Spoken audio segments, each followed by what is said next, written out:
सुंदर है। जैसे मैंने कहा रिकॉर्ड बनाने का रिकॉर्ड, तो आप कल्पना कीजिए कि मात्र 14 वर्ष की आयु में उन्होंने हायर सेकेंडरी परीक्षा उच्चांक के साथ परीक्षा पास की है और एक इतिहास बना है 14 वर्ष में हायर सेकेंडरी परीक्षा। तो एक रिकॉर्ड उनके नाम में, इतिहास है ये सबसे कम उम्र में। उसके बाद बोलते हैं ना कि पूर्व के पांव पलने में झलकते हैं, तो इसी उक्ति को चरितार्थ करते हुए बीकॉम, एमकॉम, एमए और एलएलबी सभी गोल्ड मेडल, सभी परीक्षाएं गोल्ड मेडल से पास की थी। वैसे ही जैसे कहा रिकॉर्ड बनाने का रिकॉर्ड है, तो मात्र 21 वर्ष की आयु में आप सीए बन गए थे। जबकि बच्चे सोचते हैं कि हमें जीवन में क्या करना है, तब वे सीए बन चुके थे। उसके अलावा कंप्यूटर सोसाइटी ऑफ इंडिया की कोबोल परीक्षा में भी राष्ट्रीय स्तर पर टॉप किया। ऐसे ही यूजीसी यूएनएफपीए के अंतर्गत आपके द्वारा 16 शोध प्रोजेक्ट पूरे किए गए हैं। इसके पहले जबकि आपने वरुण गुप्ता अकादमी स्थापित की, एक बात आपको बताना चाहती हूँ उनके बारे में कि आपने पूर्ण शिक्षण हिंदी माध्यम में किया है। और आपको पता है ना इनकी क्लास किसके लिए जानी जाती है, मालूम है किसी को? इंग्लिश स्पोकन क्लासेस के लिए, मतलब एक वो भी ब्रांच है।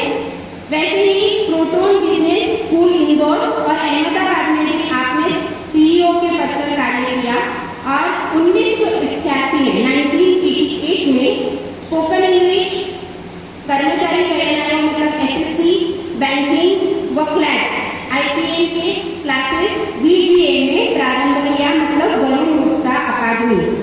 इसके अलावा आप पीटीएस में ऑल इंडिया बेस्ट टीचर भी उनके रूप में सम्मानित हो चुके हैं। आपके द्वारा 23 किताबें लिखी गई हैं, यूट्यूब पर आपका एक चैनल चलता है और 2020 से राष्ट्रीय शिक्षा नीति के मध्य प्रदेश टास्क फोर्स के सदस्य हैं और अभी वर्तमान में लोकमान्य तिलक विद्यालय न्यास समिति में भी आप सदस्य हैं। आपको पाकर हम स्वयं गौरवान्वित हैं। आप लोगों को ऐसा नहीं लग रहा इतनी बड़ी शख्सियत हमारे मध्य है, हमारी तालियां कम पड़ रही है। महाराज समाज के अध्यक्ष और हमारे उज्जैन कोचिंग जगत के एक बड़े सितारे पंकज चांदोरकर सर, समाज के ऊर्जावान सचिव श्री सुशील मुले जी, आज के कार्यक्रम की संयोजिका और जिनको हम सब राष्ट्रीय भाभी के नाम से जानते हैं ऐसी राशि जोशी मैडम, उज्जैन के शिक्षा जगत में अपनी अलग पहचान रखने वाली डॉक्टर रेखा बालेराव मैडम और मेरे बड़े भाई डॉक्टर चंद्रकांत पीगर सर और आप सभी उपस्थित पेरेंट्स, स्टूडेंट्स, सबसे पहले बताइए कि आज की टॉक का मीडियम हम हिंदी रखें, इंग्लिश रखें या खिचड़ी रखें? खिचड़ी, ओके। यहाँ कितने स्टूडेंट्स बैठे हुए हैं, एक बार हाथ खड़ा करें so that I can find out. चलिए मैं सीधे आपसे बात करूंगा। मुझे पता है कि इंडिया में जब आपको करियर का चुनाव करना होता है उस समय हर व्यक्ति आपको राय देता है। Everybody becomes a counsellor, everybody know something और द अदर, और आपको इतने उपदेश दिए जाते हैं और हर उपदेश आपका कंफ्यूजन बढ़ाता है। यस और नो? तो चलिए हम सबसे पहले दो उदाहरण देखेंगे। एक उदाहरण देखेंगे ईएम फॉस्टर का, एक देखेंगे हर्बर्ट एंड कैसन का। इन एग्जाम्पल से मैं कोशिश करूंगा कि हम थोड़ा समझ सकें कि करियर का चुनाव किस प्रकार से किया जाना चाहिए। सबसे पहला एग्जाम्पल मैं आपको दे रहा हूं हर्बर्ट एंड कैसन का। हर्बर्ट एक यंग बॉय थे, जब 18 साल के थे, लगभग आपकी उम्र के, उस समय रोज घर पर इनका अपने पिताजी से किसी न किसी बात पर विवाद होता है।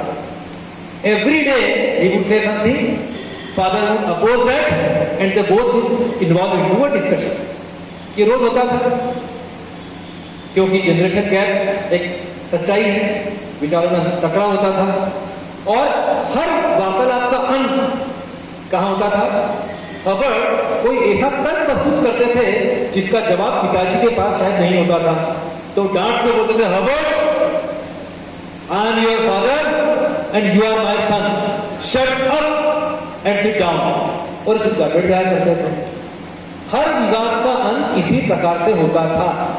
आप समझ होंगे मेरी बात से बच्चों कि कई सारे डिस्प्यूट घर पर हो या स्कूल में हो, अक्सर टीचर्स और कई बार अंकल आंटी हमें इसी प्रकार से चुप कर दिया करते हैं और अब चुप हो जाते हैं। एक दिन हर्बर्ट को लगा कि अति हो गई। He was 18 years of age. इसने कहा, so what? The father was very angry. Get out of my home. घर के बाहर खड़े हो गए और खड़े होकर चिल्लाया, Dad, listen carefully. It's a fact that you are my father and I am your son. But fathers are not always right and sons are not always wrong. पिता हमेशा सही नहीं होते और बच्चे हमेशा गलत नहीं होते। ये घर के बाहर निकलकर हर्बर्ट जोर से चिल्लाया। मोहल्ले भर के बच्चों ने सुना और सारे बच्चों को लगा कि हर्बर्ट ने हमारे दिल की बात बोल दी है। और जब बच्चों को कोई नेता मिल जाता है, हर्बर्ट तुम संघर्ष करो, और actually they all came to support Herbert और हर्बर्ट वास्तव में लीडर बन गए। इस घटना के बाद क्षमा याचना करके घर में वापस आए। पिताजी को समझाया भी कि मैंने कहा था fathers are not always right but they are mostly right, sons are not always wrong but they are mostly wrong, इसलिए आप सही हैं। घर में वापस आए और आने वाले 30 सालों तक चुनाव लड़ते रहे, for 30 years and even every election. Student body का इलेक्शन हो या म्यूनिसिपल का इलेक्शन हो या किसी समाज का इलेक्शन हो, even all the election for 30 years. जब 48 की एज में थे तब वो अपने देश की सीनेट का चुनाव लड़ रहे थे और उसमें वो चुनाव हार गए। और हार किससे गए? सामने कोई ऐसा व्यक्ति था जो फ्री बीज बांटता था, फ्री की रेवड़ी बांटता था। फ्री की रेवड़ी बांटने वाले चुनाव हार गए और चुनाव हारने के बाद everybody was shocked because Herbert एक अच्छे लीडर थे। तो इनके पास कोई रिपोर्टर गया, पत्रकार गया कि मिस्टर कैसन, what do you think about your defeat? और इन्होंने कहा, today I learn that majority is not always right, minority is not always wrong. और ये सुन के लोगों को लगा कि हर्बर्ट एन कैसे तो फिलोसोफर हो गए। ही एक्चुअली बिकेम ए फिलोसोफर। ये वास्तव में फिलोसोफर बन गए। एक मैगजीन इन्होंने निकाली, एफिशिएंसी फॉर ऑल, और वो मैगजीन दुनिया के 36 कंट्रीज में जाती थी। It was full of motivational articles. करीब 30-35 साल तक मैगजीन निकालते रहे। मेरे पास आज भी 1949 में उनके द्वारा पब्लिश इस मैगजीन के कुछ इश्यूज अवेलेबल है। जब ये 84 इयर्स के थे, डेथ बेड पर थे, बिल्कुल मरने की कगार पर थे, तो डॉक्टर से कहा, doctor how many days do I have? मेरे पास कितने दिन बचे हैं? डॉक्टर ने कहा, I am sorry I can't reply in number of days but some hours. ये बात समझ गए? इन्होंने रिक्वेस्ट की ट्रबल्ड ब्रीथिंग के साथ कि टीवी कैमरामैन को बुलाया जाए, I want to speak to them. और चूंकि बड़े व्यक्ति बन चुके थे तो तमाम टीवी कैमरामैन को बुलाया गया और उनके सामने ट्रबल्ड ब्रीथिंग के साथ इन्होंने कहा, आई वॉन्ट टू से the gist of my life. I am now 84 years of age and this is the summary of my life. Right things are not always right. Wrong things are not always wrong. सही चीजें हमेशा सही नहीं होती और गलत चीजें हमेशा गलत नहीं होती। ये मेरी लाइफ का टोटल लर्निंग है। ऐसा कहकर मिस्टर हर्बर्ट एन कैसन ने अंतिम सांस। मिस्टर कैसन ने अपने 35 साल के करियर में हजारों आर्टिकल्स लिखे, लेकिन आज भी इनको इन 3 बातों के लिए जाना जाता है। और मुझे लगता है हम आज जब करियर काउंसलिंग की बात कर रहे हैं और मुझे एहसास है कि मैं उज्जैन के सबसे लिटरेट, सबसे एजुकेटेड, सबसे कल्चर्ड और सबसे सोफिस्टिकेटेड समाज में खड़ा हुआ हूं। हम आज भी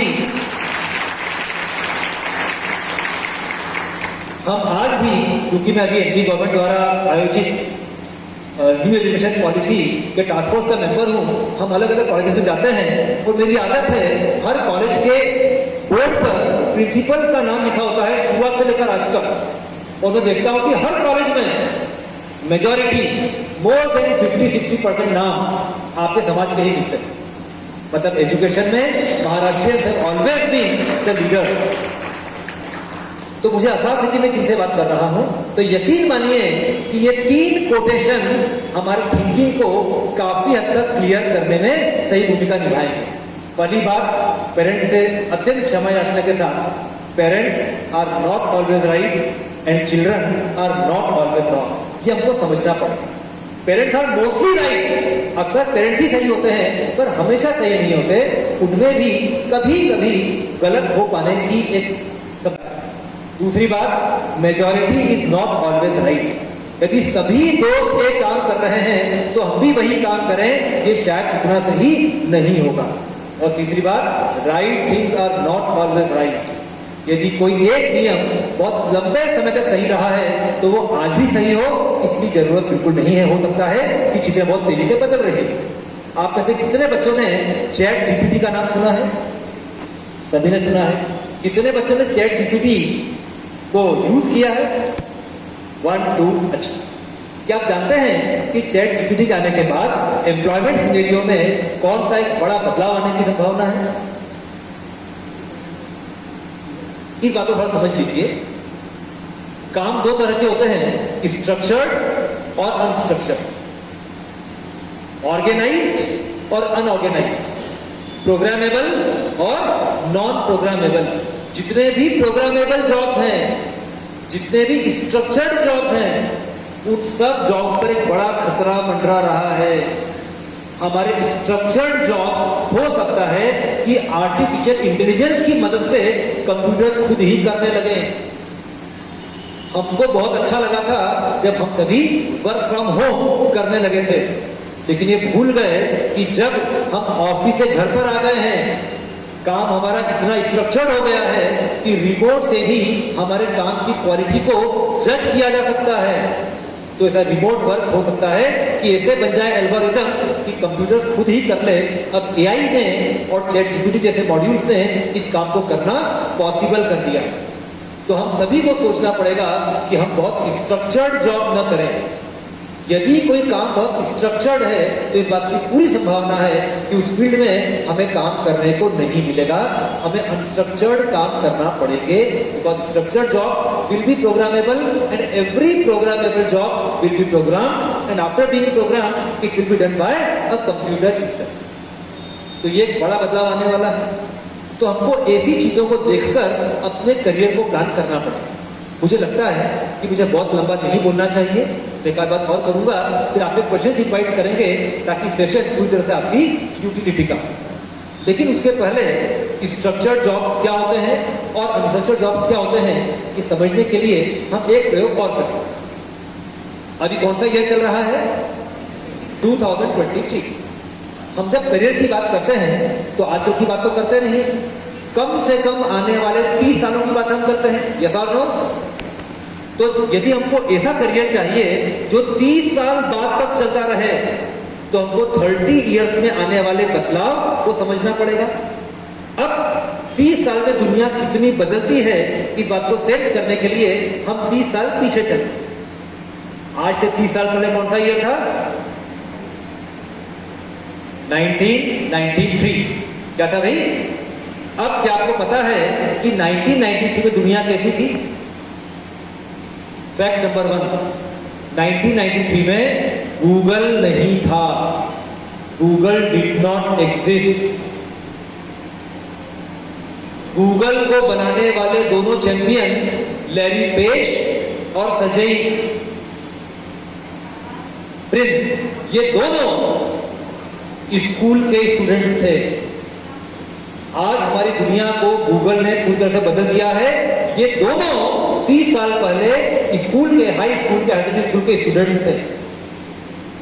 दूसरा बदलाव, 93 में स्मार्टफोन्स नहीं थे, टच स्क्रीन नहीं था, मोबाइल फोन भी बहुत रेयर था। इतना रेयर कि पूरे भारत में शायद 1000 से कम मोबाइल फोन रहे होंगे। 93 में मोबाइल फोन पर कॉल रिसीव करने की कॉस्ट 12 रुपीस पर मिनट होती थी, 12 रुपए प्रति मिनट। उस समय तो हम लोग लेने का सोच भी नहीं सकते थे। हमने जब फोन लिया 2000 में जाकर, उस समय भी करीब करीब 2-3 रुपए पर मिनट कॉल रिसीव करने की कॉस्ट थी। तो 30 साल पहले दुनिया कितनी अलग थी। 30 साल पहले दुनिया में केवल 2 कारें आया करती थी। कौन कौन सी? एम्बेसडर और फिएट। मारुति कुछ दिखने लगी थी, जिनमें शायद 7-8 मारुति रही होंगी, बाकी मेजॉरिटी फिएट और एम्बेसडर कार की ही थी। तो 93 साल पहले दुनिया कितनी अलग थी। मोबाइल फोन नहीं, स्मार्टफोन तो भूल ही जाइए, गूगल नहीं। अब जरा सोचिए आने वाले 30 साल में क्या होगा, दुनिया कितनी बदल जाएगी। तो हमको ऐसा करियर चूज करना पड़ेगा जिसमें बदलाव न हो। मैं आपको अपना एग्जाम्पल देता हूं। जब मैं कॉलेज में था तो मैंने कोबोल प्रोग्रामिंग लैंग्वेज सीखी। COBOL is common business oriented language. बहुत पढ़ाई की, ईमानदार से कह रहा हूं, 20 घंटे रोज से कम पढ़ाई नहीं करते थे। जब मैंने कोबोल की परीक्षा पास की तो by the grace of Lord Mahakaleshwar पूरी इंडिया में टॉप भी कर लिया। और मुझे लगा कि अब मैं दुनिया का बिल्कुल बेताज बादशाह बन गया हूं। 94 की बात है, उज्जैन में सबसे पहला सॉफ्टवेयर मैंने बनाया था फिगज में। मगनी राम मुरलीधर माहेश्वरी नाम का एक बड़ा बिजनेस प्रतिष्ठान था। उसे मालिक बड़े खुले विचारों के थे। उन्होंने कहा कि मैं चाहता हूं कि हम सबसे पहले पूरा सिस्टम कंप्यूटराइज करें। तो 94 में उनके लिए मैंने सॉफ्टवेयर बना दिया था। क्या आप जानते हैं कि 2000 में एक चीज आई Y2K, ईयर 2000, और COBOL was suddenly out of market. यदि आज मैं किसी कंप्यूटर फील्ड के व्यक्ति को बोलता हूं कि I am a COBOL programmer, तो मुझे देखता है अच्छा डायनासोर हो। COBOL programmer today means a dinosaur who became extinct 23 years ago। तो जिस चीज ने मुझे दुनिया को जीतने का साथ दिया वो 7-8 साल में आउट ऑफ प्रैक्टिस हो गई। तो अपने करियर का निर्धारण करने में इस बात को समझना बहुत जरूरी है। हमें ऐसी चीजों को पकड़ना पड़ेगा जो बहुत लंबे समय तक चल सके। प्लीज अंडरस्टैंड, किसी भी सब्जेक्ट में एक होते हैं फंडामेंटल्स। केमिस्ट्री में चादरों से बैठे हुए हैं, वो आपको बताएंगे कि हर सब्जेक्ट के कुछ फंडामेंटल्स होते हैं और कुछ होती है लेटेस्ट ट्रेंड्स।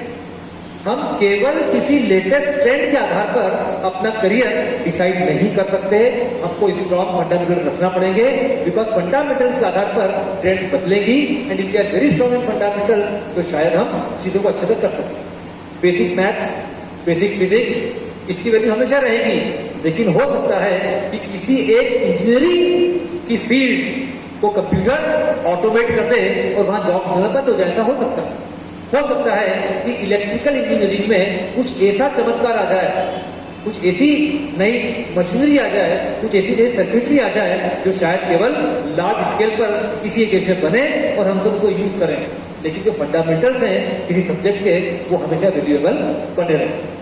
तो ध्यान रखें कि जो चीजें हमेशा रहेंगी उस पर ध्यान दें। और ये समझाने के लिए एक छोटा सा किस्सा मैं और बताऊंगा, उसके बाद क्वेश्चन इन्वाइट करेंगे। E.M. फॉस्टर आज से 102 साल पहले एक अंग्रेज अपमानजनक थी। हमको काफी बुरी लगी बातें। दरअसल एक इंडियन ने उनके जवाब में किताब लिखी। निराज सिंह चौधरी ने किताब लिखी अ पैसेज टू इंग्लैंड। उनको जवाब भी दिया, हमने अच्छा जवाब दिया। एनीवे, लेकिन E.M. फॉस्टर ने अपनी किताब में इंडिया की 4 क्वालिटीज का जिक्र किया था 1921 में, आज से 102 साल पहले। इन्होंने कहा कि इंडियंस आर नोन फॉर 4 थिंग्स, 1, 2, 3 and 4। नंबर 1, इंडियंस को भीड़ लगाने की बड़ी आदत होती है। आप बाजार में जाएं, बस स्टेशन पर जाएं, रेलवे स्टेशन पर जाएं, किसी प्रोग्राम में जाएं, आपको बहुत भीड़ नजर आती है। क्या आपको लगता है कि 102 साल के बाद हम बदल गए हैं या शायद भीड़ और बढ़ गई है? तो हम आज वैसे ही। दूसरी बात E.M. फॉस्टर ने कही कि इंडियंस को अपने से ज्यादा नेबरहुड में इंटरेस्ट होता है। हमारे घर में क्या बन रहा है हमको नहीं पता, पर पड़ोस के किचन से क्या खुशबू आ रही है ये हमको पता होना चाहिए। और ये भी कहा कि इंडियंस अपने नेबर्स को देखकर बेबाक मुस्कुराते हैं। वो आपको जानता हो ना जानता हो, लेकिन आपको लगता है कि इसको स्माइल देना मेरा परम कर्तव्य है। क्या हम बदले हैं 102 सालों में? यकीन मानिए, यदि आज आप अमेरिका के वीजा के लिए अप्लाई करते हैं तो वीजा जब आपको मिलता है तो आपकी ट्रेनिंग होती है और आपको बताया जाता है कि अमेरिका में अनजान लोगों को देखकर मुस्कुराने का कोई सिस्टम नहीं है। लोग घबरा जाते हैं, who are you, do I know you, और आप बोलते हैं no sir, you don't know me, I just smile for courtesy, it is not the culture over. तो क्या आपको लगता है कि 102 साल में हम बदल गए हैं? क्या आजकल हमने पड़ोस को इंटरव्यू देना छोड़ दिया है? शायद नहीं। तीसरी बात ये फॉक्स ने कही कि इंडियंस लैक क्यूइंग कल्चर, हमारे अंदर क्यू बनाने का डिसिप्लिन नहीं होता। कहीं कोई क्यू लगी होती है तो सबसे पहले हम देखते हैं कि काउंटर पर बैठा हुआ आदमी अपना परिचित है क्या। यदि वो नहीं है तो क्या क्यू में कोई ऐसा लगा हुआ है जिसको हम अच्छे से जानते हैं, और किसी को नहीं जानते तो हम क्यू के बीच में जाकर वो भाई सड़क नहीं रही है, हम एक पैर अंदर डाल देते हैं, लोग हमें रोकते हैं, बस खड़ा हूं, जा रहा हूं करते करते हम कब क्यू का हिस्सा बन जाते हैं किसको पता नहीं चलता। ऐसा ईएम फॉस्टर ने कहा कि हम 1921 में करते थे, कि आज हम बदल गए हैं? शायद ज्यादा नहीं बदले। और चौथी बात उन्होंने कही थी जो शायद थोड़ी बदल गई है, इन्होंने कहा था 1921 में कि इंडियंस के लिए the whole world is a universal washroom, जहां इच्छा हुई खड़े हो गए और जहां इच्छा हुई बैठ गए। हालांकि हमारे यशस्वी प्रधानमंत्री नरेंद्र मोदी जी ने सफाई हमको सिखाई है, मुझे लगता है कि चौथे फ्रंट पर हम निश्चित तौर पर काफी बदले हैं, लेकिन ये बदलाव धीरे धीरे हो रहे हैं। तो अब जरा समझिए, ये समझ आपको ही डेवलप करना होगी कि कौन सी चीजें बहुत जल्दी बदलती हैं और कौन सी चीजों में बदलाव बहुत धीरे धीरे आता है।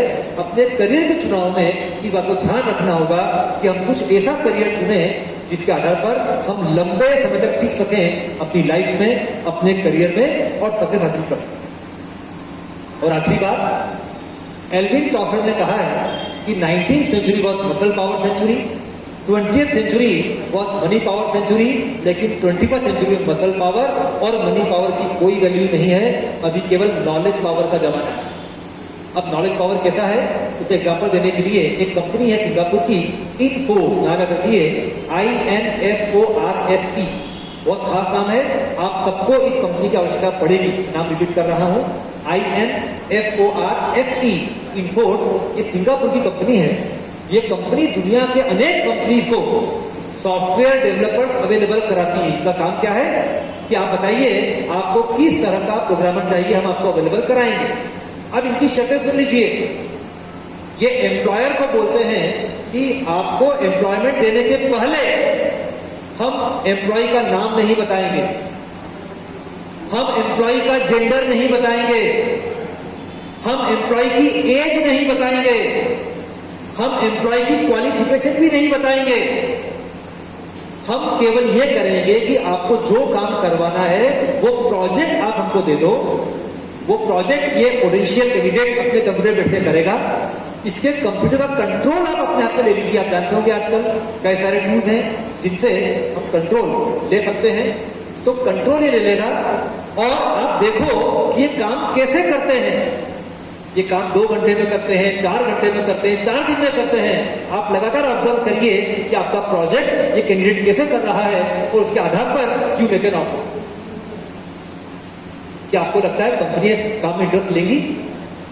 व्यक्ति का नाम नहीं पता, चेहरा नहीं पता, एज नहीं पता, जेंडर नहीं पता, क्वालिफिकेशन नहीं पता, नेशनलिटी नहीं पता। जी हाँ, 1 लाख से ज्यादा डेवलपर्स को इन सिद्धांतों के आधार पर एम्प्लॉय किया गया है। दुनिया कितनी बदल रही है। आपका काम केवल वैल्यू रखता है, बाकी सब चीजों की वैल्यू खत्म हो गई है। तो इस जो दुनिया बन रही है इगेलिटेरियन का मतलब होता है बाकी सब चीजें बेकार, केवल आपके काम की वैल्यू, आप काम कैसा करते हो उसका इंपॉर्टेंस। तो इन चीजों को समझते हुए हमको अपना करियर चूज करना है। बाकी मुझे लगता है कि करियर बहुत सारे होते हैं आजकल, साइंस में, कॉमर्स में, आर्ट्स में हजार करियर्स हैं, पर आपके पास जो क्वेरीज हैं उनको हम लेते हैं। यदि कोई बात छूट जाएगी तो बाद में मैं अपनी तरफ से तो कवर कर लूंगा, but let us begin with questions. सुने हुए हैं कुछ लोगों का कहना है कि हॉबीज को कभी भी अपना बिजनेस या ये मत बनाओ, ठीक है, और एक बोलते हैं कि हॉबीज को ही अपना करियर बनाओ। तो इसमें से आपके हिसाब से क्या ठीक रहेगा? आपने बहुत खतरनाक सवाल पूछा, क्योंकि मैंने अपनी हॉबी को अपना प्रोफेशन बनाया और it was very difficult at the time. मुझे याद है जब 88 में I decided to be a teacher, professional teacher, my family was shock, but I am lucky to have opportunity. देखिए, इसमें एक आता है 1000 रूल। ये बहुत खास दिन, सारे बच्चे सुनो बहुत ध्यान से। 1000 रूल। आजकल बच्चे कई सारे नई ब्रांच लेके आ जाते हैं, सर मुझे ये करना है, मुझे ये करना है, बिल्कुल नई ब्रांच, और उनको बताना बड़ा मुश्किल होता है कि बेटा इसमें स्कोप कब तक रहेगा। तो याद रखिए 1000 रूल। भारत में 140 करोड़ लोग रहते हैं। आप अपने टैलेंट के दम पर किसी भी ब्रांच में इंडिया के टॉप 1000 में आ सकते हो। यदि टॉप 1000 में आ गए तो it's more than successful, yes और नो। अब यदि किसी ब्रांच में इतना कम स्कोप है कि टॉप 1000 में आने के बाद भी सक्सेस की गारंटी नहीं होती, तो such a hobby is a dangerous hobby. आप समझ रहे हैं? अब कुछ ऐसी फील्ड्स हैं जहां पर टॉप 1000 में आने के बाद भी आपकी सक्सेस की गारंटी नहीं है। आप बच्चों से बोलिए कि अपने आप से सवाल करो कि यदि आप 1000 में आ गए तो विल यू बी सक्सेसफुल। यदि आप इंडिया के टॉप 1000 इंजीनियर्स में हैं, you are super successful. Top 1000 doctors में हैं, you are very successful. Top 1000 lawyers में हैं, you are very very successful. Top 1000 accountants में हैं, you are very successful. Top 1000 MBAs में हैं, यू आर वेरी सक्सेसफुल। लेकिन यदि आप इंडिया के टॉप 1000 फुटबॉल प्लेयर्स में हैं, मेरा ख्याल है कि 100 या 200 या 300 के बाद तो कोई नाम भी नहीं जानता, कोई करियर भी नहीं मिलता। ये सर नो। तो दरअसल टॉप 1000 में आने के बाद आप कितना आगे जाएंगे ये किसी को नहीं पता।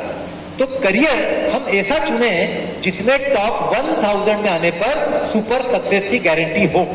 यदि आपकी हॉबी ऐसी है जहां इंडिया के टॉप 1000 सुपर सक्सेसफुल हैं, तो अपनी हॉबी को अपना प्रोफेशन बनाया जा सकता है। लेकिन यदि हमारी हॉबी ऐसी है जिसमें टॉप 1000 में आने के बाद भी गारंटी नहीं है, फॉर एग्जाम्पल मुझे पेपर के खिलौने बनाने का शौक है। अब उज्जैन में एक व्यक्ति ऐसा है जो पेपर के खिलौने बनाने के लिए कुछ वीडियोस बनाता है अपने यूट्यूब चैनल पर, and he earns more than 2 lakh per month. अपने जैन नमकीन वालों का बेटा, तो एक यंग बच्चा है, 23-24 साल का होगा, एंड ही सुपर सक्सेसफुल। लेकिन इसी फील्ड में यूट्यूब पर ही 1000 ऐसे चैनल्स भी हैं जिन्हें कोई देखता ही नहीं। तो अब किसी एक छोटी सी आर्ट को अपना करियर बनाना इंटरेस्टिंग तो हो सकता है, पर हो सकता है एज ए करियर वो बहुत रिस्की हो। तो मैं ये जवाब दूंगा कि यदि हमारी हॉबी ऐसी है जो टॉप 1000 में आने पर हमको सुपर सक्सेसफुल बनाए, then we can definitely convert it into a career. Thank you very much.